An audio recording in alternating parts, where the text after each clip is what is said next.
La famille, voici encore une autre histoire que j'aimerais partager avec vous. Cette histoire m'a été confiée par un monsieur qui était l'insisteur dans un village. Un insisteur dans un village que je ne vais pas dire le nom. L'insisteur a pris balle perdue. Pourquoi il dit qu'il a pris balle perdue? Vous qui êtes les insisteurs, ce n'est pas uniquement qu'au village ça se passe. Hein. Même en ville même. Ce que vous enseignez là, faites très attention. C'est-à-dire, il y a des enfants là, eux, ils n'aiment pas qu'on les touche parce que les parents ne les touchent pas. Ce qu'eux connaissent là, vous ne connaissez pas ça. Dans chaque salle d'école, dans la salle, au moins, il y a 10 jeunes, 10 enfants qui sont sorciers ou 20 personnes qui sont sorciers. Donc, faites attention. C'est enfant de qui que vous frappez. École, tu es là, là. Papier, tu es là, là. Tu ne peux pas pour dire que tu ouvres le crâne de quelqu'un et puis tu mets papier dedans. Non. Tu enseignes un enfant, ça, quand ça ne rentre pas, ne le frappe pas, ne le touche pas. Laisse-le comme ça. Laisse-le comme ça. Ça, avant, on prenait les chicottes et puis on chicotait les gens pour que ça rentre. Nous, on prenait les lampes. Lampe à quoi la même? Nous, on appelle ça Europe. Ceux qui connaissent, voilà. Souvent, bougie. On paye pétrole. Les enfants d'aujourd'hui ne connaissent plus ce qu'on appelle pétrole, où on met lampe et puis tu prends chose comme André, ce qu'on prend, non, là, on dit quoi même? Ah, après, ça va venir. Mèche, voilà, mèche. La famille, on va quand même écouter l'histoire d'un insisteur qui a pris balle perdue. Il allait dans un village où il allait forcer les enfants d'être intelligents. Et voilà comment les calvaires qu'il a traversés et ce qu'il a vécu. Bien avant qu'il partage cette histoire-là, j'ai dit à tous ceux qui m'écoutent, j'ai fait une semaine sans poster des vidéos. J'ai vu des personnes qui m'ont contacté pour me supplier, pour dire aussi, pardon, on a besoin de toi pour que tu puisses nous relater les histoires à chaque fois. Pourquoi tu m'imposes? J'ai dit à ces personnes que moi, franchement, j'ai pleuré de mon téléphone. Ça fait plus d'1 mois que je parle de mon téléphone. S'il vous plaît, aidez-moi, mon téléphone en panne. Mon téléphone en panne, mon téléphone en panne. Chaque fois, chaque jour, je parle de ça. Donc, je pense qu'il n'y a pas des personnes qui veulent vraiment m'aider. Donc, j'ai mis pause. Ceux qui m'ont aidé aussi, votre argent est là. Mais je cherche encore d'autres personnes qui viennent compléter pour qu'ils puissent vraiment acheter le téléphone. Et puis, je vais bombarder. On va avancer. Là, maintenant, ça va passer à... C'est-à-dire, moi, mais je vais relater les histoires seulement. Donc, ceux qui veulent vraiment participer à la contribution de ça, j'ai PayPal, j'ai Orange Money, j'ai Wave, j'ai, voilà, RIA, Western Union, tout ça là, c'est dedans, ça complète. Donc, je suis disponible à tout ça là. La famille, voici l'histoire qui commence. Le monsieur en question, il a eu son concours d'insisteur et franchement, il a décidé, franchement, il priait Dieu pour qu'on puisse vraiment l'affecter au village. Parce qu'au village, il n'y a pas tellement de dépenses là-bas. Au village, quand tu arrives au village, maison, mais tu ne payes pas. C'est le chef du village mais qui te donne maison. Il te dit, tiens, ça, il faut rester ici. L'eau même, là, quand tu es nouveau là-bas, l'eau même, tu ne payes pas. Parce que là-bas, c'est les marougous. Il y a des villages qui sont un peu développés, mais il y a des villages où non développés, l'eau, tu ne payes pas. Tu vas envoyer tes élèves que toi, tu enseignes, vont aller puiser l'eau chez toi. Si c'est les élèves de CP1, tantôt, tu peux voir ton collègue qui est un instituteur aussi. Tu peux dire, bon, d'accord, pardon, tu peux aller dans la classe de CM2, CM1 et CE2, parce que là-bas, là, ils sont grands là. Tu peux prendre 3 filles, 4 filles là-bas ou 2 filles pour aller puiser ton eau et tu vas te laver. Donc, du coup, c'était sa prière qu'on l'affecte au village.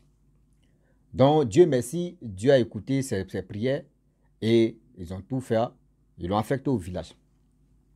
Arrivé au village là-bas, il n'y avait pas de vraiment électricité. Et le maître, l'insisteur, il enseignait très bien. Même quand il a trouvé ses collègues là-bas, ses collègues ont dit, ah, vraiment, ici, ils sont accueillants, ils sont gentils, ils sont ceci. Mais, les enfants d'ici, là, vraiment, il faut te méfier d'eux. Il dit, oh, il n'y a pas de problème. On lui a dit, mais, il est dedans. Et voilà, les jours tu passes, les temps tu passes. Une année, il a bien fait. Deuxième année, voilà le monsieur en question, l'insisteur, on lui a changé de classe. Il n'a qu'à l'enseigner autre classe. Quand il est arrivé là-bas, c'était CE1, on lui a donné.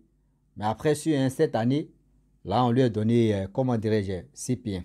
Or, CP1, c'est pas facile. CP1, c'est l'enfant, mais tu ne connais rien.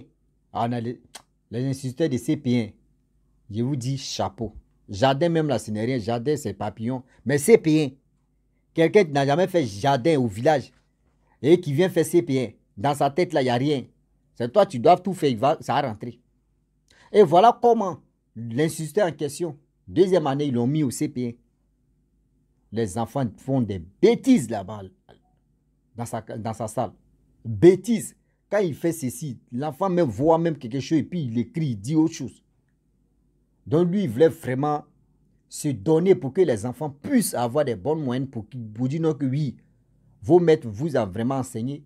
Donc il avait préparé Chicotte. Il avait préparé Chicotte. De multiplication. 1 plus 1 c'est égal à combien? 2 plus 2 jusqu'à 10. On met ici 1, on trace ici, on trace ici. Lui, il veut tout faire pour que les enfants puissent avoir les bonnes moyennes. Il a pris Chicotte là, il l'a déposé. Quand il ne vaut rien, il te frappe. Il te force à lire ça, à écrire ça, à faire ceci, à faire cela. Or, il avait remarqué que quand il chicote, parce que là, au début, il ne comprenait rien. Quand il chicote les enfants, il s'est endormi matin, il se réveille, tout son corps lui fait mal. Dans sa tête, il dit non, il a mal dormi, c'est un coup battu, etc., etc. À chaque fois, quand il porte la main aux élèves, c'était toujours comme ça. C'était toujours comme ça. C'était toujours comme ça. Et voilà comment l'instituteur dit à sa femme, parce qu'il était vraiment, il était marié, il dit à sa femme de venir au village avec son enfant. Sa femme arrivée avec son enfant, ça c'est deuxième année que ça continue. L'enfant allait dormir. L'enfant était petit pour faire ses pieds. Donc ils sont allés dormir la nuit, une semaine après. La mère s'élève pour que l'enfant puisse pisser. Il ne faudrait pas qu'il pisse au lit.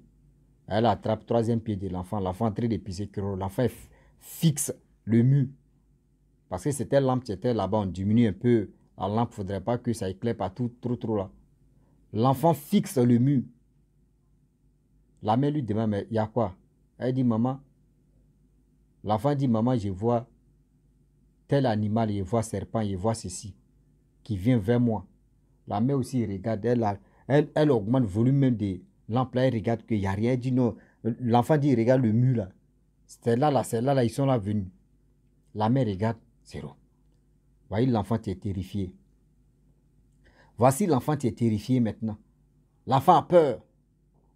L'enfant pleure, l'enfant veut sortir dans la maison. Un enfant comme ça de 3 ans. Et voilà comment la mère la calme. Parce que c'est une petite fille. La mère la calme. Et c'est d'en calmer là. Un peu. Ils n'ont pas bien dormi. Matin, ils se réveillent. Bon, on dit, bon, d'accord, ça peut être un truc comme ça peut être son imagination.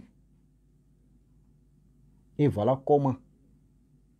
Deuxième jour, l'enfant dort. Voilà encore, l'enfant fait les mêmes choses. Il pleure, on le poursuit, on me poursuit, vous voyez des trucs comme... Ah, c'est bizarre. Matin, il se réveille. Le mari en question, l'instituteur qui m'a confié l'histoire, il s'élève. Il s'envoie le chef du village pour lui dire, ah, voyez ce qui se passe, voyez ce qui se passe. Déjà, dans le village, il y avait des personnes qui sont venues tenter si, dans cette maison-ci, il n'y a pas de sorciers là-bas. Le chef du village dit, bon d'accord, on va appeler un charlatan, il va voir ce qu'il peut faire. Ils ont appelé le charlatan, il est venu, il dit non. Il y a des gens qui sont venus, ils sont dans le village, ils sont venus voir si parmi vous, quelqu'un n'est pas dans le monde de la sorcellerie. Mais celui qui a fait ça là, il ne va plus venir encore. Parce qu'il sait que vos yeux sont fermés. Et on dit, bon d'accord. Les jours qui passent, semaine qui passe, semaine qui passe. Voilà comment le monsieur en question, quand lui chicote, tout son corps lui fait mal. Voilà comment un jour il s'élève comme ça, il s'est uriné. Voici des enfants que lui l'enseignait à partir de 3h, 4h. Les enfants, 3 enfants qui étaient au milieu de sa cour. Ses élèves hein, étaient au milieu de sa cour. Il dit, mais vous faites quoi là? Les enfants le regardent. Vous faites quoi ici? Vous ne dormez pas? Cette nuit-là, vous ne dormez pas? Regarde-le. Les enfants le regardaient. Et parmi les enfants, il y a une personne qui a dit, tu nous vois? Il dit, mais bien sûr, je vous vois. Vous êtes assis là, vous êtes 3, non? Et puis il a dit les noms des personnes. Toi, tu t'appelles comme ça, toi, tu t'appelles comme ça. Vous êtes venu chercher quoi ici? C'est là parmi le deuxième a dit, non, ah, il nous a vus, hein. On n'a qu'à partir. Donc du coup, il a regardé l'affaire et puis bon, lui dans sa tête, bon, c'était, il est rentré à la maison, dans sa maison. Il a dormi, matin, il se réveille. C'était un mardi. À l'école, il arrive. Il appelle les 3 en question. Il lui dit, mais hier, là, je vous ai vu à 4 heures. 3 heures, 4 heures là-bas. Vous avez fait quoi chez moi? Les 3 disent non, rien. Il dit non. Vous avez fait quoi au juste? Parce que je vais appeler le chef. On dit, eux, les enfants d'eux n'ont rien fait. D'accord, pas de souci. Et voilà comment il dit, le soir, il va aller dire au chef, le soir même n'est pas arrivé. Sa gorge a commencé à lui faire mal. Sa voix même ne sortait plus. Ah! Le monsieur, sa voix est partie. Sa voix est partie. Il a dit, quand il a fini de parler des enfants là, ça c'était matin, vers 8h, 9h par là. À partir de midi, 13h par là, où ils vont sonner même midi, les élèves vont sortir là. Non, c'est fini pour lui. Sa voix ne sort plus. Ils l'ont pris, ils l'ont amené chez lui à la maison. On lui donne de l'eau pour que de l'eau même passe mais ses problèmes. Voilà, on appelle le chef. On dit, ah, voici un instituteur qui est nouveau ici. Vous voyez ce qu'il est en train de traverser. Et c'est là on appelle encore un autre féticheur. Le féticheur dit, mais hier tu as vu des choses. Ce que tu as vu là, c'est des enfants, ils sont venus faire des bêtises. C'est-à-dire dans ta cour qu'ils t'ont donné. Ils sont venus enterrer des choses pour que on puisse initier ton enfant et ton enfant puisse te gâter. Donc les 3 que tu as vus là, c'est toi qui as fait l'erreur. Il dit, mais quel genre d'erreur? Il dit, non, quand vous venez dans un village, même quand vous êtes les instituteurs, arrêtez de présenter vos enfants ou votre enfant dans la salle là-bas pour dire non que oui, voici mon enfant, hein, voici mon enfant. Tu ne sais pas à qui tu es en train de... Je n'ai pas dit vos collègues, hein, mais les enfants mais qui sont dans chaque salle. Tu ne sais pas. Et il faut arrêter de frapper les enfants. Quand tu les frappes comme cela, là, tu t'es endormi, tout ton corps te fait mal. Là. Il remue sa tête, parce qu'il ne peut pas parler. Et c'est là le féticheur a dit, voici telle poudre, il faut laper. Il faut faire 3 jours sans aller à l'école, sans aller enseigner. Et il faut laper matin, soir, matin, soir. Et le monsieur, l'instituteur a fait ça pendant 3 jours. Sa voix a commencé à sortir. Il dit, depuis qu'il est quitté là-bas, là, dans sa maladie, là, chicoter un enfant, ça, non. Il dit même, ça rentre trop, il enseigne. Tu as compris ou tu n'as pas compris. Lui, il avance seulement. Lui, il a déjà son argent. Lui, il a déjà son argent. Parce qu'il dit, c'est ça là, il a failli faire pour perdre sa vie. Pour obliger les enfants pour que l'intelligence rentre dans les têtes. Tu veux les forcer, mais tu vas prendre balle perdue. Il y a d'autres mais qui viennent, mais il n'y a rien. C'est-à-dire, eux, ils ont déjà vendu les cerveaux, eux, ils ont déjà vendu l'intelligence. Ce que tu viens faire là, c'est zéro. Faisons attention. Attention, attention. Le Dieu est risqué. Et voilà comment le monsieur en question, il a fait 4 années là-bas. C'est-à-dire 4 ans. Après les 4 ans, lui-même, il a dit non, il change de village, il préfère rester en ville. Il vient en ville encore. Voilà comment il tombe. C'est une jeune fille sorcière. Cette jeune fille sorcière sortait avec lui. C'est-à-dire spirituellement, elle sortait avec lui comme femme de nuit. Tout le temps. Oh, c'était son élève, hein, élève de CM1, qui lui faisait ça en ville. Et c'est là, parce que lui, il ne connaissait pas homme, il ne connaissait pas affaire de Dieu, c'est sa femme qui connaissait Dieu. D'un jour, sa femme l'a invité, ils sont allés à l'église pour dire, ah, mon amour, on n'a qu'à aller à l'église. C'est à l'église là-bas, c'est avéré que oui. Lui, il couche, lui, la femme de nuit. Et cette femme de nuit, c'est une élève de sa classe. Donc, cette fille-là, elle aime votre mari qui est l'instituteur et elle veut vraiment détruire sa vie. Et voilà comment Ils ont dit le nom de la fille et il a compris que cette fille-là, vraiment, quand il s'en va à l'école, il voit la fille est gentille envers... C'est-à-dire, elle est gentille, elle est ceci. Déjà, en réalité, la gentillesse là, il y a un problème derrière. Donc, la famille, ce n'est pas uniquement au village que tout ça là se passe. Même en ville, il y en a. Arrêtez de forcer des personnes à comprendre des choses. Si tu fais une fois, tu parles 2 fois, 3 fois, ce n'est pas chicote seulement qui résout tout. Hein. Tu peux parler, si la personne ne comprend pas, tu laisses la personne et puis tu passes à autre chose. Ça va t'éviter, tu vas éviter beaucoup de choses. Mais tu veux faire à tout prix. Donc, on dit, ouais, tu es un enseignant, tu es un bon, tu es ceci, tu as fait qu'aujourd'hui, l'enfant, lui, là, oui, tu peux le faire. Tu peux le faire petit à petit. Mais pour dire, tu vas prendre chicote, tu vas frapper l'enfant. Tu vas prendre chicote pour frapper l'enfant. Tu ne sais pas qui tu es en train de frapper. Tu ne sais pas qui tu es en train de frapper. Tu vas finir de frapper là, non? La nuit, là, ils vont venir te frapper aussi.